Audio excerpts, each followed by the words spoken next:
Good evening. 1 minute, sir. I'll. Okay. 1 minute, sir. Okay.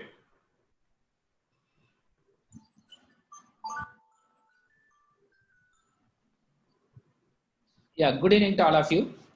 Today, the Institution of Engineers India, Tiruchirappalli Local Center, jointly with Tamil Nadu State Center and other professional bodies, namely IIM, IWS, and IIW, has arranged a technical talk on SEM, Scanning Electron Microscope, a failure analysis tool. This talk will be delivered by Dr. Shanti, Head, Department of Materials and Metallurgical Engineering, Institute of Technology and Engineering, Indus University, Gujarat, India. Now I request Dr. Dharmalingam, past chairman, IATLC, to welcome the gathering and offer his brief presidential address. Over to Dr. Dharmalingam. Good evening to everybody. Good evening, sir. Today's speaker, Dr. K. Shanti from Indus University, Ahmedabad. Dr. Kumaresan, Chairman, Tiruchirappalli Local Center. Dr. Ramadas, Chairman, Tamil Nadu State Center. Dr. Rajamani, Council Member, and my dear fellow engineers. Again, I would like to say good evening to all of you. Today we are going to have a talk by Dr. K. Shanti on one of the interesting topics, SEM, a tool for failure analysis. When you consider failure analysis, every product or a process has modes of failures. An analysis of the failure helps to improve the design or the material used or the manufacturing process or the installation and things like that. In that process, SEM, that is a scanning electron microscope, basically a microscope, is very much useful. So this is a powerful magnification tool, and it has been used right from 1940s, 1930s, we can say, just after the invention of the secondary emission of electrons. All of us would have studied about the various methods of emission of electrons, and in which one of the type of electron emission is a secondary emission that was invented sometime in 1930s. Just after that, people started designing scanning electron microscope, and with the current scanning microscope, it is possible to enlarge the size up to about 5 lakhs times. So the first commercial scanning electron microscope was introduced in the year 1965 under the trade name StereoScan, and subsequent to that, a lot of developments have taken place in this field. With this SEM, we can have a great depth of field compared to the other type of microscope, which is very common is a visual light microscope, the one which we are using in all our general applications, the visible light microscope. And SEM is basically used as a research tool for many applications, including the failure analysis, on which we are going to have the talk today. Other areas where SEM is used is life sciences, biology, gemology, medical and forensic sciences, metallurgy, etc. And today, of course, currently we are under the problem of COVID-19. And in fact, there are few papers available to indicate that the COVID-19 virus has been studied and it has been pictured using the SEM. So with this brief introduction on this topic, another very important topic with respect to failure analysis, it gives me great pleasure to welcome the speaker as well as all other members for today's program. Over to Dr. Kumaresan. Thank you, sir. Thank you for your introduction of that topic. Now, may I request Engineer Siraj to Yes, sir. the speaker. Over to Yes. Very good evening to all of you. I am happy to introduce Madam Dr. K. Shanti for today's faculty for our webinar. She is an associate professor, HOD of Department of Materials and Metallurgical Engineering, Institute of Technology and Engineering, Indus University, Ahmedabad, India. An academic journey started with the MSc Chemistry that 5 years integrated from Pondicherry University in 1996, followed by ME Material Science from NIT Trichy in 2001. She worked as faculty for 2 years before joining her PhD. She obtained her PhD in 2011 from IIT Madras. After serving 8 years at CARE group of institutions, Trichinopalli, she has been at the Indus University since 2019. Her fields of interest are computational material science, structure property correlation, and composite. In these research fields, she has worked in projects funded by central organizations like DST and UGC NRCM. She has 6 international research publications, presented her research work in 13 national and international conferences, and has contributed to a book chapter. She has headed in several academic and administrative positions and have organized national level workshops and conferences. The total project and funded program carried out about INR 25 lakhs. Thank you, madam. We are welcoming you, madam, today for today's program. Thank you. First, I have to thank Institution of Engineers giving this opportunity. I already gave the talk in Institution of Engineers that's in a different topics. I know that the audience are from the different field. So today I prepared in such a way that to cover the different audience. If you have any queries, you can ask me in the middle or at the end also. So SEM, a tool for failure analysis. So the outline of this talk covers what is failure, causes for failure, mechanism of failure, and component of failure analysis data. And then we have to talk about the scanning electron microscopy, that is one of the important tools. And then it moves to the market size of SEM and then case studies. So first we have to understand what is failure. So it is about a breakdown or unacceptable deformation of an object. It may be any material, it may be a ceramic, it may be a polymer or metal. So not only it's about material, it's also the human structure also. So here we are able to observe that fracture in the bone. So whenever the failure occurs, we have to understand that it is about the loss of material, and we are going to lose some more time to analyze and reconstruct the same thing. In addition, we are going to lose the human life, and also we have to know about that every species has the equal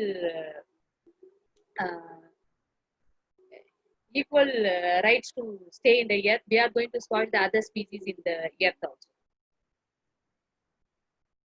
So causes for the failures. So now we know that it's like a human being. Every material is like a human being. It has a life period, and it is also can undergo the failure. So when we are looking for the failures in the material, it's mainly due to the defects. So these defects can be present in the materials that we are also call it as the imperfection, material imperfection. That imperfection maybe start from the original material supply. That may be due to the pores or inclusion or impurities. So that's from the original starting material, or it can be introduced during the manufacturing process. We know that the products are starts from the raw material and extract metal, and then we have to move to the bulk material, and then we have to convert it to the required size and shape. In each stage process, we are able to understand that there are possibilities for the many failures. So, and the next one is about the defect generated during service. So, during service, we are able to understand that the material is going to face the different environment. It may be a corrosive environment, it can be a chemical environment, or it may undergo the tear and wear. So, that time also there is a possibility for the defects can introduce in the material. And the next one is about defects due to faulty design. That is the improper selection of the material, improper design of the component, improper manufacturing process. So all this combination can also make the failure in the material.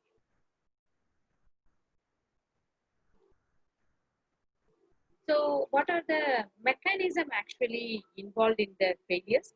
So there are various mechanisms involved. It's about elastic deformation, plastic deformation, fracture, fatigue, creep, microstructural changes, environmental degradation, and physical degradation. If you want to talk about each one, we are able to give 1 week lecture, but that's not part of ours. But we have to understand that each one can causes the failures. So here we are able to see that buckling of a rail, it is actually from the Australia. So just imagine when a rail crosses the this buckling of rail. So the lot of shaking is taking place. In unexpectedly, it can meet an accident also. So this buckling is about the plastic deformation. It actually expands. Here we are able to observe that it is a brittle fracture of a boiler. Actually, they send a cold water with a high pressure. We know that when the at low temperature, material changes its property. So that's normally we will call it as a ductile to brittle transformation.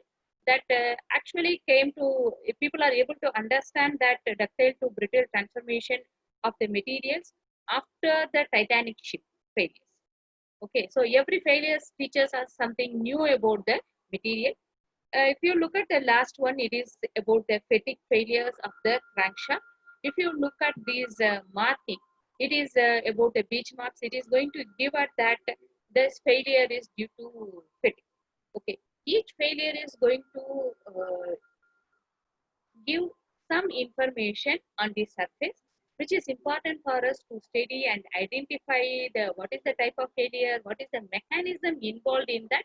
Based on that, we are able to understand about the root cause for the failures and identify the new material and modify that to advanced material. For this, it is important to understand about the failures and its mechanism. So if failures occurs, what we will do? So first thing is we have to collect the set of data. So one is about failure situations. First we have to know about any complaint or history, specification of the material, how the material prepared, when they went for verification. So what is the environment? All this information we have to collect. Then is about the visual examination. For visual examination, obviously we will take the photographic in the different angle and we will keep it the material safe, because if we kept it in the open atmosphere, the oxidation will take place, and the other way corrosion will take place on the materials. Next, it is undergoes for the non-destructive examination without breaking the material. Depends upon the type of component, we have to select which non-destructive test we have to go for that. Liquid penetration test, eddy current, magnetic particles, and everything has a protocol. We have to follow it. Next, we have to go for the destructive analysis. Always we have to complete the non-destructive examination first, and then we have to move for the destructive analysis. In destructive analysis, if you observe that there are various equipments are present, SEM, XRD. We have to study about the spectrography, dimensional measurement, chemistry analysis, metallography, mechanical testing, etc. and report submission. On the other way, just consider it is a crime scene. Just consider it is a crime scene. If it is a crime scene, what we will do? First, we will record the crime scene by the photography, and then we will look for the environment, and we will look for the people around it, or people or the objects around it, and then we will start inquiry. And if you are getting any clues, and then we will start analyzing. So it is similar to that. From the failure, we have to identify the root cause and after identify the root cause, we have to go for the solution. What we have to proceed for the next step to avoid these kind of failures. So there are various equipment is present. So one of the important equipment is about scanning electron microscopy. So as I mentioned already, what are the data we will collect? First thing is we have to look for the materials. If you look for the materials, obviously we will look for, is it in the right composition, or how the fracture surface is there? Is there is any glue is present, or any crystal structure changes? So all this information we have to collect. So scanning electron microscopy is one of the two which we are able to get more information. So if you look at the scanning electron microscope, it is a microscopy. As the name indicates, we are able to magnify the image by the scanning. So there are different microscopies present. Normally people will use optical microscopy. In optical microscopy, magnification is limited. But if you go for scanning electron microscopy, we are able to magnify and with the resolution of 1 nanometers. So 1 nanometers indicate that two objects which are close together with a distance of 1 nanometer, we are able to observe that it is two objects. Okay, if it is an optical microscope, it is going to it is going to show the information that it is going to be only one object. So that is the advantage of the scanning electron microscope. So here I show one of the image. It is about vanadium.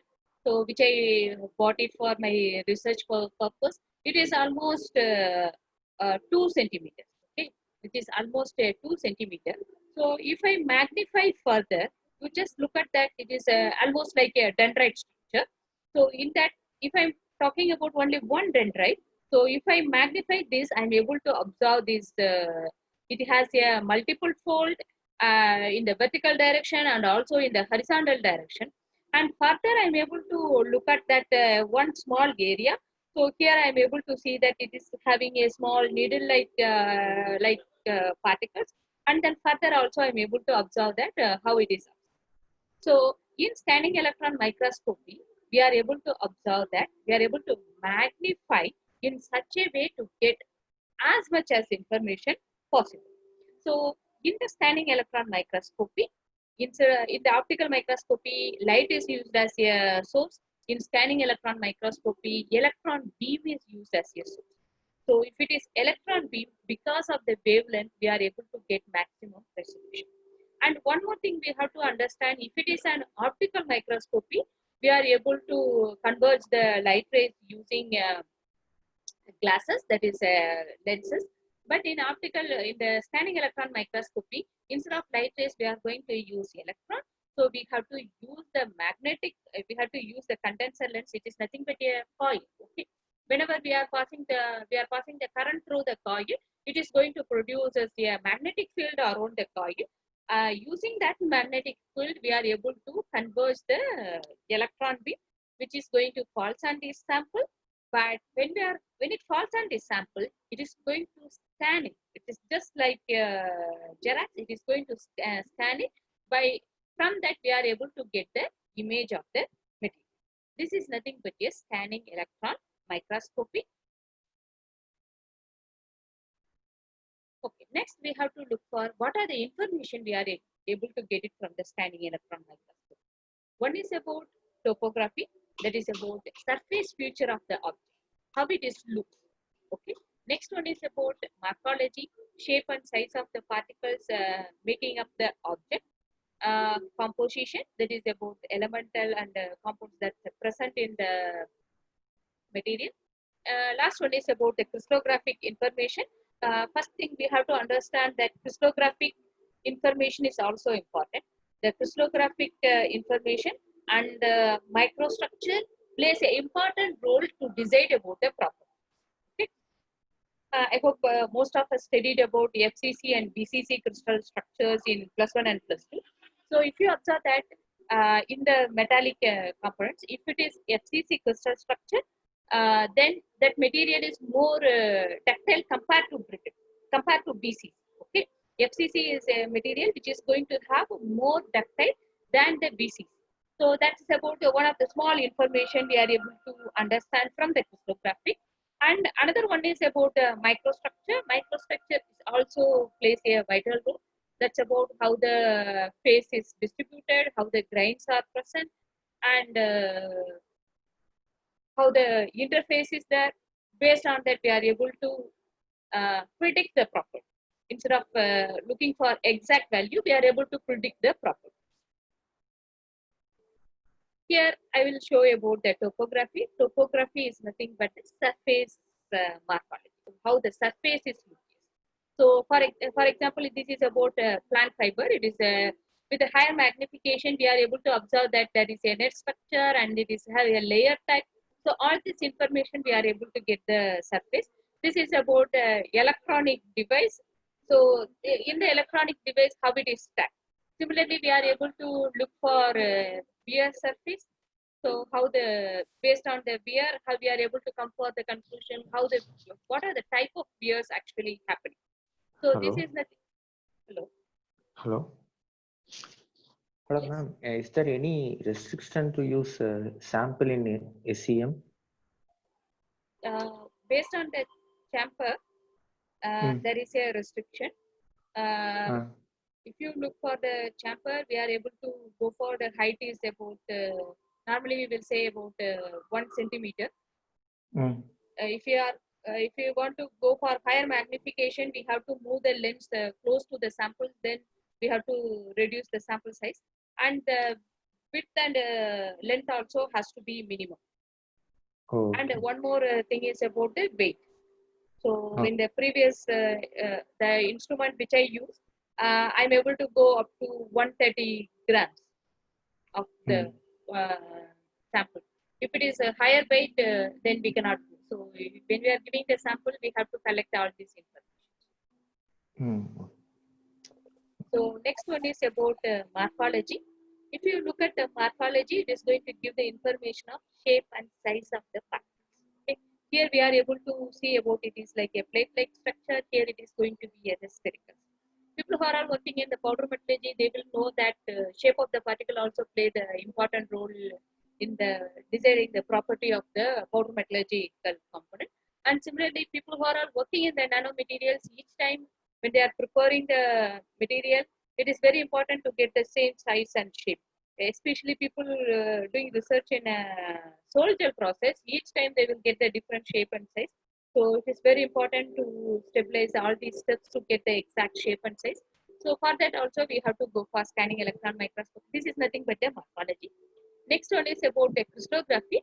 Normally people will, to get the crystallography, they will go for XRD. So in scanning electron microscope also we are able to get the crystal structure details. And more important thing is about chemical composition and the elemental mapping. So normally people who are working in the metals, they like to go for the different spectroscopy. But the main advantage of the scanning electron microscopy to get the chemical composition, we are able to get the chemical composition in different points. Normally in other spectroscopy, we are able to get the overall composition. But in the scanning electron microscopy, for the particular point, I'm able to get the chemical composition. If I want the overall area also, I'm able to get the chemical composition. Or if I want to draw a line like this, and then I'm able to get the chemical composition. So that is the major advantage in the scanning electron microscopy. It will give the mapping like this. In addition, it is going to give the chemical composition in weight percentage and atom percentage. And another advantage is about the elemental mapping. So it is using scanning electron microscopy, we are able to understand how the particular element is distributed. For example, this is aluminum, copper, nickel system. Here the red color is for aluminum, so it indicates that aluminum is distributed throughout the area. If you look for silicon, it is for green color. So only in the grain boundary. So in this region alone, it is distributed. So this is indicate that silicon is segregated in the grain boundary, and the other way it will form the lamellar structure here. So the small copper, it is distributed throughout the material, and iron, manganese, nickel, we are able to observe it is distributed throughout. If you look at the intensity of the colors, for example, if you take iron, that is in the yellow color, so its distribution and aluminum distribution, so this red color, so the red color is more, so it indicates that aluminum percentage is more than iron. So all this information we are able to get it from the scanning electron microscope. Okay. How it is possible to get all this information from the scanning electron microscope? This is mainly due to electron matter interaction. So as I mentioned already, we are going to use electron beam. When it interacts with the specimen, there are two types of interaction which is taking place. One is about elastic interaction, another one is about inelastic interaction. Okay, when it interact with the when the electron beam interact with the specimen, and if it is come out without energy loss, then it is called as elastic interaction. If it loses some energy and the output beam is going to have less energy, then it is going to be inelastic interaction. With this information, we are able to get all this information. Okay. Whenever we are passing the electron beam, we have to remember that we are passing the coherent waves. Electron will act as a particle and also a wave. So we are passing with the coherent wave, that is the constant wavelength. So when it interacts with the specimen, so because of the elastic and inelastic interaction, it is going to produce the incoherent. It is going to produce the incoherent waves. When we collect these incoherent waves with the different detectors, we are able to get all this information. Okay. So this is about the general idea about electron matter. Now let us come for that. Let us understand about little bit. Okay. When the incident beam interact with the specimen, and if it is not passes through the outside of the specimen, that means it passes through one side and it comes out other side. If it is passes through, then it is going to be the transmission electron microscope. If it is not passes through the specimen and it's come out, the output waves also come out on the same side of the surface, then it is going to be the scanning electron microscope. So when the incident beam interact with the specimen, it is going to produce the secondary electron. The incident beam is also an electron, and it interact, it knock out the electron from the specimen. Then it is called as a secondary electron. And if the same incident electron come out, then it is going to be the backscattered electron. If the incident beam interact with the electron and it knock out the electron, then outermost electron come and occupy the innermost electron. The excess energy is released, and which is knocks out the other electron, then it's going to be called as Archer electron, or it can produce the characteristic X-rays, or it can produce the visible light. That's it's going to fall under the category of UV, visible, and IR. So in addition, it is also going to produce the heat. So just it is interact with the specimen, it produces the light, it produces the heat, it produces the X-rays, the same electron comes out and it is knock out the electron from the specimen, or that when it releases the energy, that energy used for the knockout of the other electron. So there is a series of reactions are taking place. So if we collect all these electrons or X-rays are visible, right, we are able to get more information about the specimen. Okay. The next question is it possible to have one detector to collect all these things? It's not possible. Each detector has a specific role or specific diode is used to collect all this information. If we want to collect secondary electron, we need a secondary electron detector. If we are collecting the backscattered electron, then we need a backscattered detector. If you are collecting the X-rays, we need energy density spectroscopy or electron probe microscopy. If you are collecting the visible light, then it is going to be cathode luminous pulse spectroscopy.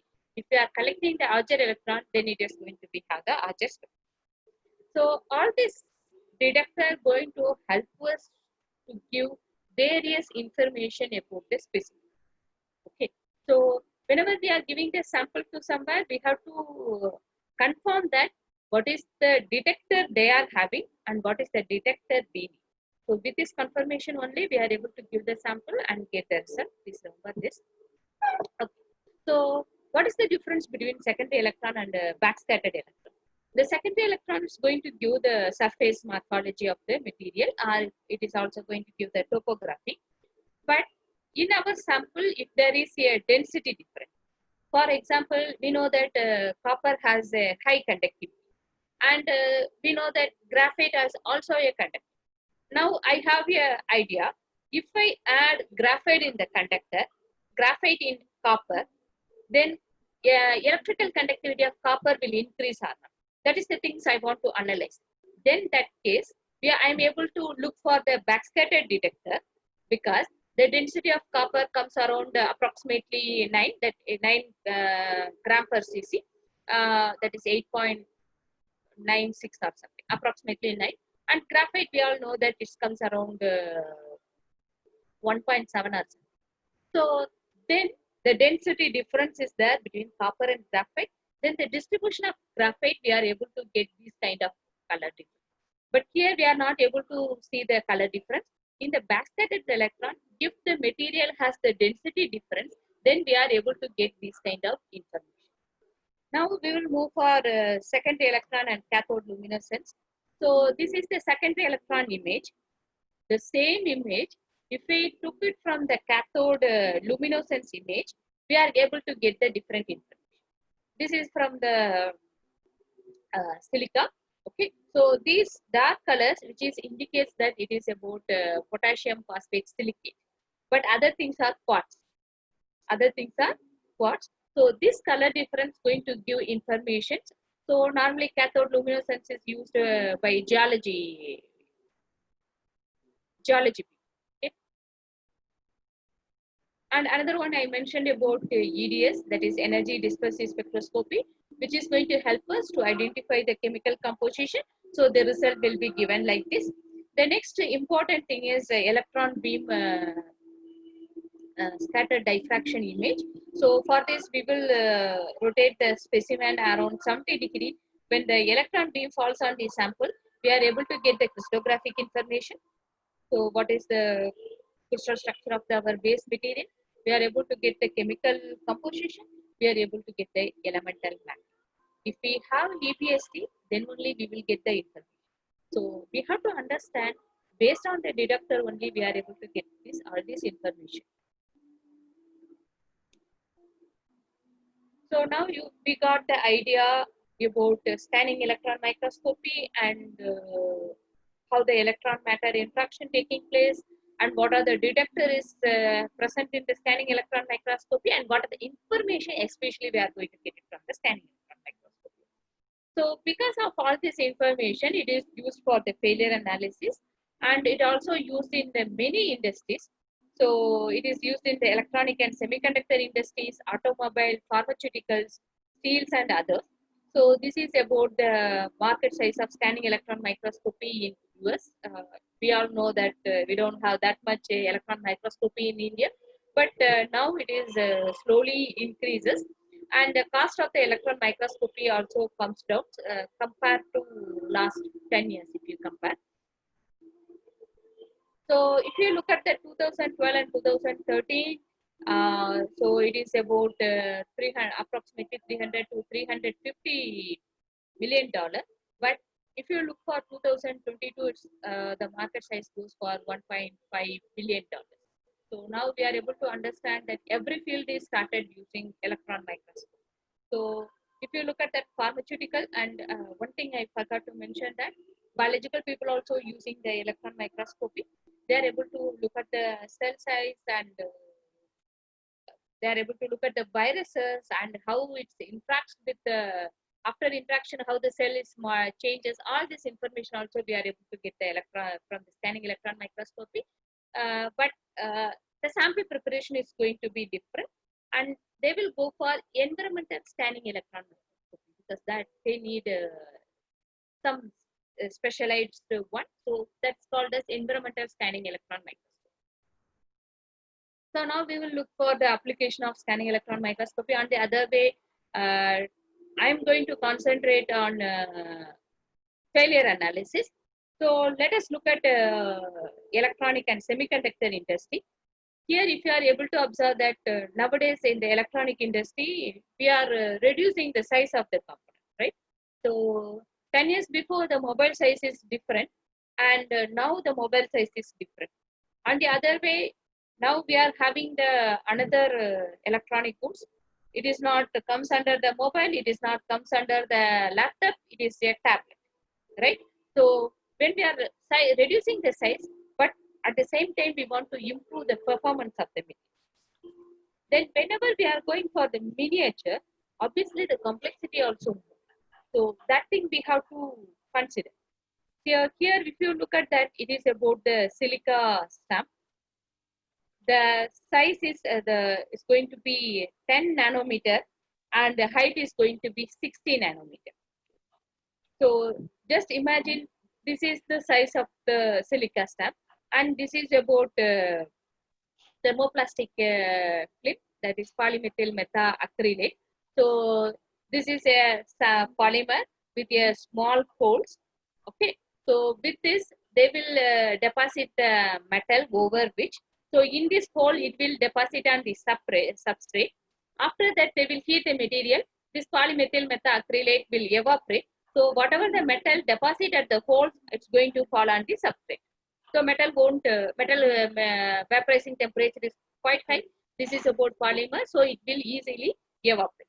So just imagine that these are all in the nanometer. So if it is in nanometer, during synthesis, also we have to look for that.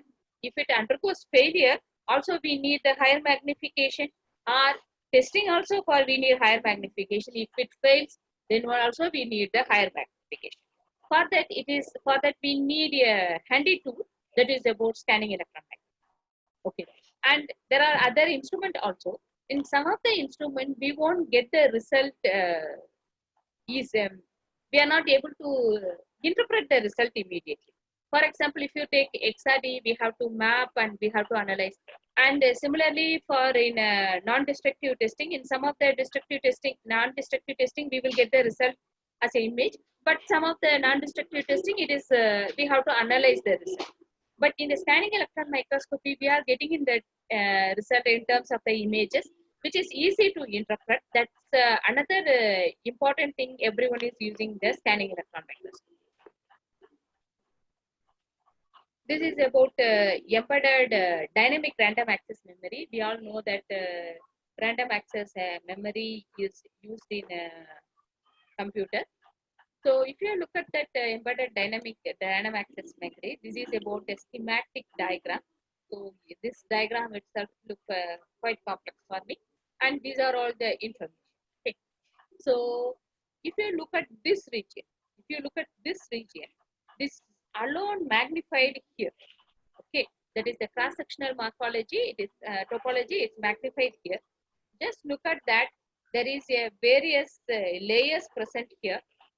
One is about metal 1 here, and metal 2 somewhere here, and metal 3 is here. Okay, so each metal is going to be different. For example, the first metal is tungsten, and next to 2 layer is about the aluminium. So, and this dotted line is nothing but the length. We are able to scale it. Okay, this line alone, it is equal to 2.31 micrometer. If we consider this line is 2.31 micrometer, approximately this length is going to be 6 micrometer. This length alone 6 micrometer. Then I have to understand that thickness of the each layers and everything. Then it is going to be quite complex. For to study all these things, we need the scanning electron microscope. Even if there is a failure, we need the scanning electron microscope. We have to know which layer undergone the failure. So in the same thing, it is about a cross-sectional of titanium polycide gate etching, that is in this region. If you look at this region, this is about the substrate. Okay, this region alone has a 6 layers.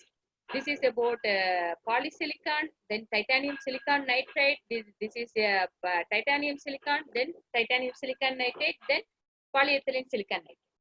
This is alone the 6 layers, and we are able to look at the gap between them. So for this analysis, it is for a scanning electron microscope plays a vital role. Similarly, this is about the cross-sectional of the storage contact formation utilizing self-aligned contact etching. So now you are able to understand that why electronic industry is buying the scanning electron microscope. Normally, people thinking that scanning electron microscope is a characterization tool for materials, people who are working in material. But in electronic industry also, they need the scanning electron microscopy. The industry which manufacturing the scanning electron microscopy normally will have 6 to 10 scanning electron microscopy, which is going to kept in a flow. Okay. This is about another metal processing defect, which we are able to observe during testing. This is about computer IC chip, integrated chip failure. Here we are able to see that there is a breaking. So this length is about 2 micrometer. This length alone 2 micrometer. Now we have to understand that first thing is we have to identify where the failure occurs and what kind of failures. And especially in the electronic industry, we have to know about is due to contamination, because all the components are very small and complex. So is it due to contamination or any material melted due to heat generation? So even we know that if you are using the mobile, it's become hot, right? So if you are using the computer for a long time, then there is a possibility that some of the component can fail. So computer IC chip failure identification, we need scanning electron microscopy. This is about gray cotton fiber treatment. So we know that the cloth, the cotton, before going for the dyeing process, it undergoes various chemical that is the truth. We have to understand that. So this is about untreated cotton fiber, so which is magnified in 2000x. This is magnified in 15,000x. Here we are able to observe the waxes. Here we are able to observe the waxes on the surface of the fiber. So the people tried that to reduce the chemicals on the cotton. They went for plasma. So we know that plasma is the fourth state of the material. So when it undergoes the plasma treatment, the wax on the surfaces are removed. Here we are able to see that comparing this image and this image, this is about 10,000x, the waxes are removed. When they went for higher magnification, that is 45,000x, this x indicates the magnification. Okay, 45,000 times it's magnified. So when they went for higher magnification, they are able to observe that small dots on small hole on the surface because of the plasma it's ions which is hit the fibers. Then it is produced. It removed the wax, and but it is also introduced a small hole on the fibers. Then after plasma treatment, then they boil the cloth. So because the cloth we are going to wash it for multiple times, so they went for water boiling treatment, and then they observed the if there is still chemical is present. They come to know that some of the wax are some of the chemicals which is inside the fiber, which is comes. Here we are able to observe it in 10,000x. This is from the 30,000x. So whenever people are trying for some treatment, if you want to come for conclusion, the scanning electron microscopy plays a vital role. This is about the failure analysis of the TMT bar, that is thermochemical treatment bar. So it is undergoes failures when it is for the double bending. Here we are able to observe this. Then this is magnified in higher magnification. If you use the stereoscope, we are able to go for magnification up to 100x only. At the maximum 100x. Normally, the stereoscope we will go for 20 or 30x. And then we like to go for optical microscope. If it is optical microscope, the sample has to be smooth. But here it is a fracture. So we use the scanning electron microscopy. Here we are able to see that there is a fracture on the surface. And when we went for higher magnification, we are able to understand that not only the fracture on the surface, there is a fracture at the interface also. This is one layer, this is another layer. Higher magnification, we are able to look at this. Some inclusions are present. These inclusions are charged, so that's why it appears a white color. So what's happening here for why this material undergoes failures? Then I went for the microstructure analysis. So as per the thermochemical treatment, on the surface it should have the martensite, on the core it should have the pearlite, at the center it should have another phase that is called as bainite, but it does not have the bainite. Martensite is a hard phase and pearlite is a soft phase. If there is a sudden change from martensite to pearlite, then there is a property difference, there is a jump.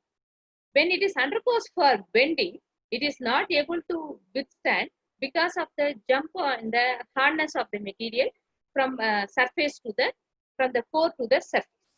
So we are able to come to the conclusion. One is about inclusions are present, and And the next one is about in the thermomechanical treatment, the process has to be optimized to get the bayonet phase at the interface.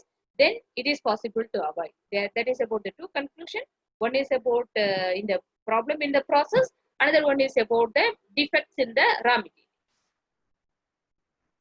This is about diaphragm failure analysis.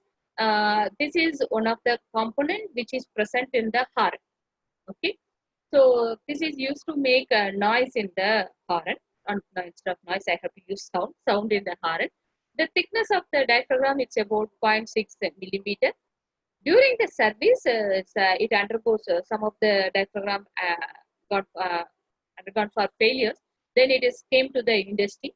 So now people want to understand what is happening, why failure is occurs. So first thing is about the microstructure study. So the microstructure is studied near the crack region. Here we are able to see that crack propagation, and in the microstructure we are able to understand that in the ferrite phase there is a cementitious present, that is spheroidized carbide present in the ferrite matrix. This is about secondary electron image. This is about backscattering. Now, if you look at the density difference of cementite and ferrite, it's going to be small. That's why we are not getting any not much density difference here. And this holes indicates that it is a vacuum. Obviously, the density difference is there. That's why it looks like a black color.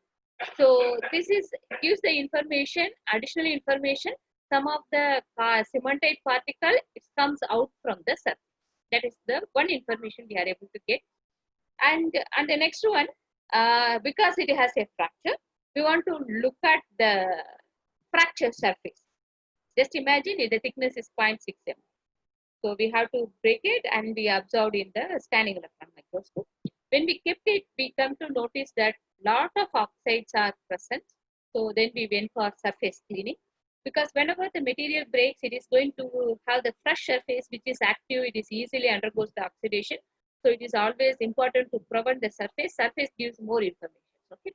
In the surface, we are able to see that lot of dimple structures. Okay. Lot of holes it is present. So it indicates that the carbide which is present here, during vibration, it comes. So the mechanism involved in this process is about micro-white fluorescence. This is the matrix and the precipitate. It does not matches with a good property. During the vibration, it produces the voids between the matrix and the precipitate. When during continuous vibration, the size of the pores actually increases. Over a period, these voids are joining together and produces the. This is the mechanism involved in the diaphragm failures.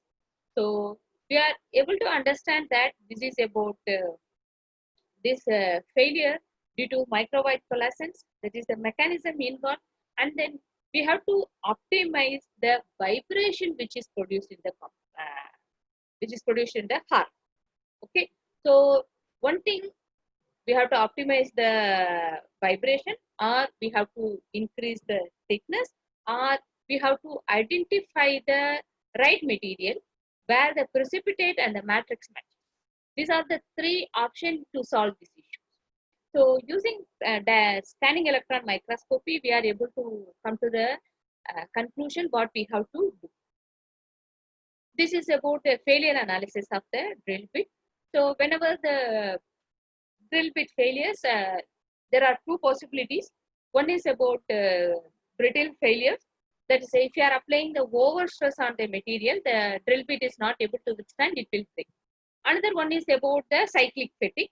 That is, we are using repeatedly, which introduces the failure. So first thing is we have to identify what is the kind of failure. Okay. So here we are able to observe that where the fractures actually starts, we are able to look at the origin, and we are able to understand that multiple origin is present, and these beach marks, these marks are called beach marks. These beach marks indicates about this is due to fatigue failures. And these beach marks we are able to observe in the optical microscope itself. At the same time, there is a striation marking that's talking about failures due to each cycle. Those things we are able to observe in the scanning electron microscope only. For that, the sample has to be preserved at the first stage itself, and there should not be any wear and tear after the failures. Then we are able to get the striation. This one is about distinguishing the cause of the textile fiber damage. This is the backscattered image. Here we are not able to observe the difference. But if you look at here, this white fibers indicates that this is from the different material. The people who are working in the textile, they are very cautious about their products. So for this kind of information also, we are able to get it from the scanning electron microscopy. If you look for these materials are metal, one thing I have to inform that in scanning electron microscope, the material should be conductive in nature. If it is metal, we don't have any problem. It is going to be conductive in nature. But if you are going for this kind of fibers, we have to coat a material, we have to coat a conductive material over it. Then we are able to observe its features for higher magnification. If the magnification, if you want a very less, then we are able to keep it with keep the sample directly, but with the lower voltage. That is the thing possible in the scanning electron microscope. This is another failure in the power plant gas turbine. So this is a power plant rotor blade which is used in the power plant. So here we are able to observe that rotor blade there is a failure. Here we are able to see clearly. So for investigation, they took a small piece of the sample from here. So that's the sample here. So what they did, they identified the chemical composition near the crack and away from the crack. So they are able to observe that the chemical composition near the crack, it has a more quantity of iron. It is almost 80%. But if you look for the chemical composition away from the crack, the chemical, the iron contains it's about around 0.8%. Now you are able to differentiate 0.8 and 80%. But the base material is about nickel-based superalloy. Superalloy. So in nickel-based superalloy, the iron quantity is going to be very small. But here we are able to observe that more quantity of the iron. So this is about one of the information we are able to get. This, if you look at the other information, that is about elemental mapping. This is about higher magnification.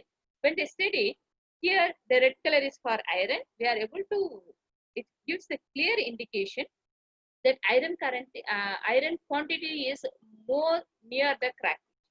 This is nothing but a foreign object damage. We know that gas turbine which has to withstand at high temperature and high pressure.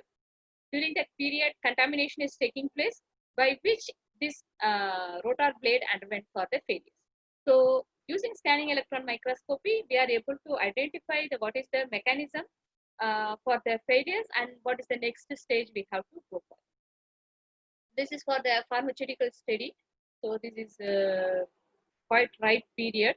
These all are about various viruses. This is about Biflexa, this is about Safenberg, this is about Vacina, this is about Ebola virus. I hope everyone is remember about Ebola virus. So for this viruses study also, people need the scanning electron microscope. The sample preparation is going to be different. I mentioned that the only conductive material it is possible. So these samples are coated with gold. Normally people go for carbon coating, gold coating or platinum coating. This is with the gold coating, and this is with another treatment, that is ionic liquid treatment. So after which how it is react, they are able to study from the image. This is about biological study. This is about the cancer cell, plant vein, blood cells. This is a blood clot with gas dressing fiber. I want to mention one thing here. Scanning electron microscope always gives black and white image. That is in the grayscale. Okay. These color images are after getting the scanning electron microscope images using Photoshop. With the intensity of the colors, they are able to get the color image. Okay. This is for the crime scene study, that is for a forensic study. So we have to understand that every bullet which is comes from the gun has a particular mark. This is about the lower magnification. This is about the higher magnification. This mark, we are able to get better clarity here. So we are able to come to the conclusion. Um, we are able to come to the conclusion that that bullet is come from the same gun or not. Okay, we are able to get this information from the scanning electron microscope. And people who got the gunshot residue. Okay. So in the gunshot residue, if you observe that normally it is going to have the high quantity of lead and small amount of barium and antimony is present. If some other elements are present, it is going to be the additional information about the crime scene, because that's going to talk about the environment. So we need the chemical composition. That one we are able to get it from the scanning electron microscopy. Normally, after getting the chemical composition, the police department have a separate database. They will match with that. So from that, they are able to identify the manufacturer of the bullet. From they are able to trace the criminals. This is about the investigation of the paint chips. Normally, whenever there is an accident, we are able to get the small paint chips. So from the paint chips, we are able to look at the chemical composition and the different layers which is present in that. Using this, we are able to get with the chemical composition and color, we are able to get the manufacturer. From the manufacturer, we are able to identify that makeup. So in that way, we are able to trace the criminal. For this, scanning electron microscopy is used. This next one is about detecting the forgeries. So here we are able to observe that two layers. This is at the bottom, this is on the top. So if you are looking at the naked eye, both the ballpoint pen color looks same. But when we are studied under the scanning electron microscopy, the intensity of the ink, it is going to vary, and the mark, how much pressure we are giving on the paper when we are writing, that is also going to vary. So from this, we are able to understand that if there is a forgery or not. This is about investigating bulk filament. Whenever the accident is taking place in the daytime, people will thinking about the indicator is working. If the accident is taking place in the night time, the first question is the headlight is working or not. So we have to come for the conclusion. So if the headlight is working, the filament is going to be heat. In the envelope is broken, what will happen? Because of the high heat filament, the oxidation will take place. Or if the envelope falls on the filament, then it is going to melt because of the filament is under the high temperature. So here we are able to see some marking. We are able to get the composition of the filament because we are able to get the basic composition. If it is after oxidation, the composition is going to differ. And if there is a glass deposition, we are able to get the chemical composition at the particular point. So this particular point going to tell about that if glass is deposited or if the filament undergone oxidation, the headlight is on. So then we are able to come for the conclusion, yes, the accident may be from the some other problem. This is about fresh pollen on the cloth. So each and every information in the crime scene is very important. And if they are getting some cloth from the crime scene, if you are able to study under the scanning electron microscope, here it is about the fresh pollen which is on the surface of the cloth. The same thing is here. So if we know that the fresh pollen is present, we are able to understand that that person went to the garden or some other area where flowers are there, and then he came back to the place. So it is about the additional information we are able to understand about the crime scene. So I gave small information about scanning electron microscope failure analysis tools. Lot more can we are able to talk within the time period. I think I gave a little bit information about that. These are all the references. Thank you. If you have any questions, can ask. Thank you, madam. Will you be able to share the chat and you can answer the reply for the questions? It's already there in the questions in the chat. Or should I read? Yeah, you can read it, sir. That's better.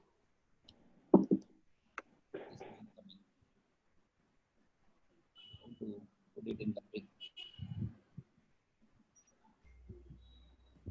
Yeah. From Mr. Arun Kumar. Tell us about the limitation of SIM and advantages over other failure analysis methods. Advantages of SIM, I think just now I covered, we are able to get various information. We are able to get the chemical composition, we are able to get the fracture surface, and we are able to identify the origin. And next one is about the elemental mapping, crystallographic information. All these details we are able to get it from the scanning electron microscope. What is the next question, sir? Next question from Mr. Kadir Velan. Why we are not use the SIM for crystallography compared to XRD? Why XRD is always preferred? Okay. The EBSD detector is required for scanning electron microscopy. So EBSD detector, all the colleges or the research institute does not have EBSD. That is minimum. And if you look for the cost of scanning electron microscopy and XRD, there is a difference. Cost difference is there. That's why people are going for XRD. So then question from Mr. Tennavarajan. This SIM tool is widely used as offline failure analysis. For online failure analysis or prediction, which will be the best tool to use?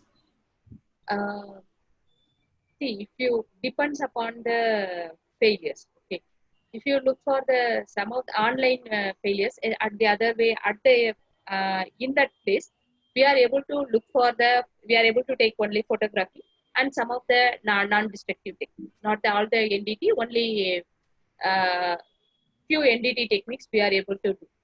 And other than that, the fracture surface, we are able to take it as a impression. That impression later we can use it for the scanning electron microscopy study. If we want fracture surface information, scanning electron microscopy is the right tool. Without that, we can't proceed further. So, Mr. Singaravelu, his question is, shall we analyze the mineral powders for its composition? If so, the organization bar lab details, please. So, mineral composition we can analyze, but we have to understand a few things. What we are concentrating exactly, we have to understand. If the atomic number less than 11, then Auger electron spectroscopy is the best option. There are small errors present in the EDS, energy dispersive spectroscopy, the atomic number less than 11. Okay. If you are concentrating on those minerals, then we have to go for Auger electron spectroscopy. Otherwise, we can go for EDS. In Trichy, NIT is there. Obviously, BHL is there. But another energy dispersive spectroscopy is available in National College, Trichy. But if you look for EBSD, I observed in IIT Madras and IIC Bangalore. I don't know about Shastra. Shastra also having the scanning electron microscopy. Yes, But yes, I didn't know about energy. EBSD they have. So, few of them would like to ask the question online. Now, they can rise and ask the question. Participants, one by one. Shall I ask a question? Yeah, please. I'm Dr. Sivasubramanian, ex-ISRO, having worked in SEM and TEM for quite some time. I have a couple of questions. Sure, sir. Field emitting SEM, you are not covered up, which has an advantage over conventional SEM. we use fiberglass sheets and other thing to test that field FESEM. Okay. That you may touch upon for the sake of audience. And the second one is about the TEM. About TEM, which has a much more advantage because of its thickness, measuring capability, and blah, blah, blah. So that also you can compare. And the third question is estimation correction in your editor. That's a field that how you are going to be very sharp about your measurement. That's one question. And the fourth one is you told your failure analysis of TMT bars, and you put some black code. As I see, it is like there's something like hydrogen embrittlement or gas inclusions. Gas inclusion, either it may be hydrogen or something else. It is not vacuum. No? So you may have to do the cross section, tear it, and cut section, and etch it and see it. That is the second point. Fourth point. And regarding this FESEM, especially for the present trend of nanomaterials, we prefer to go for FESEM. That FESEM. And somebody asked a question on the porous material. The porous powder metallurgical, depending upon this, you can use it for that also. And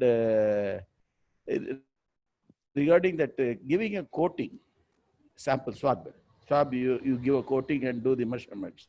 It is not an in situ measurement. You have to take the sample. We used to take the rocket parts which has gone for a cracks or the failure. Yeah, sometimes maybe it was a hydrogen embrittlement in the rocket shell. We take the replica we take it as a namuna. As it is, we take the replica and do the extensive failure analysis investigation. So in which we say that the edges are, you concluded the edges of a pipe, of a steel pipe. It is not an iron, it is having some other combination, whereas the parent material is there somewhere else inside. Isn't it? One of your estimations.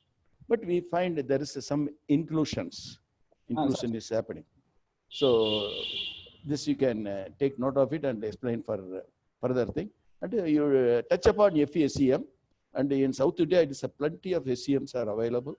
As we know, each engineering colleges, either Sastra or PhD or PIT, SR, so many people are having the SEM, and the material science students are nowadays aware of the material characterization and synthesis. It's a good work. I appreciate. Congratulations. Thank you. Thank you. As sir mentioned that field emission scanning electron microscope, if we want to go for higher magnification and better resolution, we have to go for field emission scanning electron. It is about, one is about normal SEM, another one is about field emission scanning. In field emission scanning electron microscopy, instead of polycrystalline tungsten, people use single crystalline tungsten or LAB6, lanthanum borate 6. The advantage of this is we are able to get high resolution and high depth of field. For So if you are used, yes. It's a high temperature. You have to go up to 2004 degree Kelvin. That field emission. This one, it is a low current, high voltage. Low current and high voltage application. Whereas the normal STM will be ulta. In the operation part, I am telling. Okay. So because of that, we are able to get better resolution, especially if you are working on the nanoparticles, or if you want to go for the magnification in nanometer for the better resolution. For some of the electronic item devices, we have to go for a nanometer. Then field emission scanning electron microscopy is the right option. But if you compare the cost of normal scanning electron microscopy and field emission scanning electron microscopy, it is going to be 10 times higher. First thing we have to understand that one. If we are planning to procurement, obviously the consultancy charge when we are giving for the testing charge also going to be higher. So based on your material and availability of the instrument, you can design. This is one thing. And for Sir is mentioned about TMT bar. TMT bar, normally people are using lot of scrap. So the percentage of scrap is going to be more. After melting, they have to do the optimization, but they are not doing it effectively. I personally went to the industry. It is like a small scale industry. So they are not conscious about those things. Once during rebending the material is failure, they are worried about a lot. So there is a competition in the with the component for TMT bar because many people are producing TMT bar. During rebending, not bending, rebending it is failures. So then we started analyzing that one. If in the case, but I don't believe it is a hydrogen embrittlement. First, we have to sort out all these major problems, and then if still it is phases, then we can go for hydrogen embrittlement. So if I am concentrate hydrogen embrittlement, they are not able to produce that much pure raw material. So that is the one of the main problems there. Since Transmission. this is a value-added product, TMT bar, what I feel is we go for a source itself, control the hydrogen content. While melting itself, you control, you specify. When you buy the bar, specify, I need hydrogen within 20 ppm. Like that, you specify. Such a culture, if it comes to the India in future, yeah, we use it in a rocket shell case, motor cases and other thing. Hydrogen content, we control it. Similarly, oxygen content also, we control it. So, Sorry. One thing, you are from ISRO. I saw the Mahendragiri plant also. That much we cannot go for these kind of products. In reality, I'm speaking. So I may visited ISRO, 2 or 3 TMT bar. No, ISRO has done a high-tech work, but India has to become a Vallarasu இல்லையா? வல்லரசாருக்கு நீங்க எல்லாத்தையும் develop பண்ணணும் இல்லையா? Still you want to remain unskilled work. So skill has to be improved. That's what. So, cost-effective manner. Cost-effective manner. And a transmission electron microscope. If the electron beam passes through the sample, then we are able to get much more information. The same thing, whatever we did it in the scanning electron microscope, we are able to do it. Only thing is, fracture surface we are not able to study in the transmission electron microscope. The sample preparation is going to play an important role in the transmission electron microscope. The sample thickness has to be in micrometer. There are various steps involved in the transmission electron microscope. So, if you are lucky enough, in 4 hours we are able to complete the sample preparation. Otherwise, it is going to take 2 days. 2 days, yes. So that is very important. And we have to, whatever the equipment we are using, we have to understand about the principle of the equipment, how the result they are going to give, how to analyze. Especially people who are all working in nanotechnology, they want to go for transmission electron microscope. They will be able to get better information. So that is about transmission electron microscope. The cost of transmission electron microscope is going to be quite higher. Yes. And number of transmission electron microscope available in India is also very less. NIT Trichy has one instrument, but when I saw it last time, it was not in working condition. Sikri Karakudi. Sikri Karakudi is having. And one of the best transmission electron microscope in Asia is in IIC Bangalore. That is about 25 crores. So I got VRC in Bombay. Bombay, I didn't see. I saw that in IIC Bangalore. Yeah, so that was a good experience when I see that. Yeah, it's 25 crores. That's nice. So what are the other question? I missed it. I answered 3. That's fine. So because sir, with this vast experience, he has given not only question, answer as well in that question. So anybody else having the quick clarification? Last one. Yeah. Sorry, can I start my question? Yeah. Can you hear me? Yeah. Thank you, ma'am, for the very high technical presentation. My question is contrasting to the earlier scientist question, which was a very high end questions. My question, I am from a really application field. I mean, I'm not a scientist. I'm an engineer, PhD engineer. My question is a very basic one. I'm in the task of reviewing a SEM report from a investigation agency. Parameters I must look into the SEM report or SEM images. As a just reviewer point of view, I want your tips or advice, whatever you call it. Am I clear with my question? Yes, sir. Yes, sir. Yeah. Please, ma'am. So, as a reviewer, you are looking for that. Yes, Great. ma'am. Yes. Oh, Sir, plenty. Sorry, actually, because No, that it's- is my job, actually. Yes. Sir, for example, I consider that one of the article came to me as a reviewer. So then that case, I will look for that. What is the information they want to get it from the scanning electron microscope? That is the first one. So as a researcher, I will think that if it is a nanotechnology, that particle size is important, or particle size distribution. I want to look for that, or shape of the particle. I will look for that. And if it is the microstructure, I want to look for that. Is it clear representation of the microstructure? Second phase distribution, and they have to mention that with the arrow mark, this is the particular phase. So those information has to be present. And the next one is about in the fracture surface with the arrow mark, they have to mention that it is a crack origin, or this is a wedge mark, or striation, or chevron mark, or ratchet. So those information they have to show it in the arrow mark. And one of the most important thing in the scanning electron microscope image is the scale bar is important.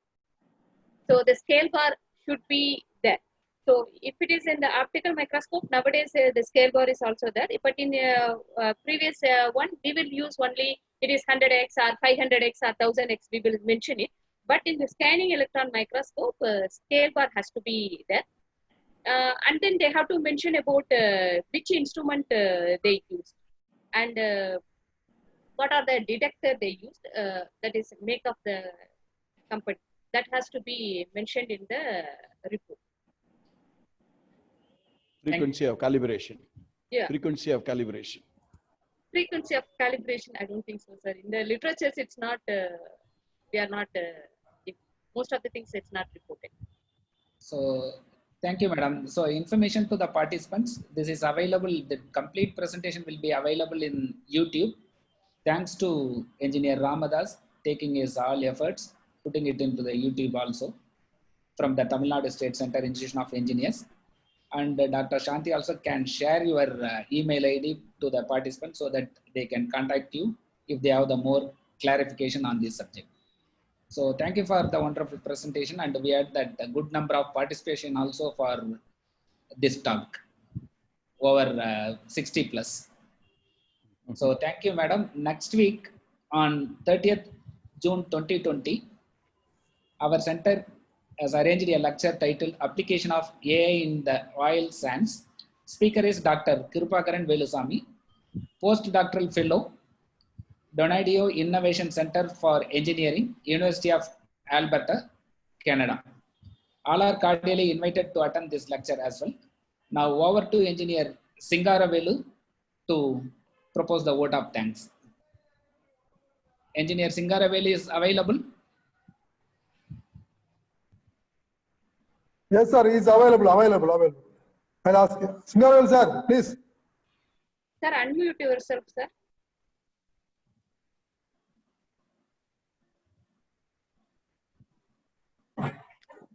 Hello, are you hearing, sir? Yes, yes, sir. Yes, sir. Yes. Yeah. Let me thank Dr. Shanti for a very wonderful, highly informative talk on SEM. He has really touched upon the materials, virus, plastics, horn, electronics industries, and so on. on the need and the importance of the applications of SEM in failure analysis. Thank you, Dr. Shanti, for the wonderful presentation. Thank you. And I also thank Indian Institute of Engineers, India, Tiruchirappalli chapter for arranging this wonderful lecture. I also thank the other organizations, namely Indian Institute of Welding, Tiruchirappalli branch, Indian Institute of Metals, Tiruchirappalli chapter, Indian Welding Society, Southern Zone, for co-organizing this webinar. I thank all the organizers from Institution of Engineers, India, Tiruchirappalli chapter, local branch, for organizing this wonderful program. Thank you. Stay and safe and well secured. Thank you very much. So, Madam, thank you, madam.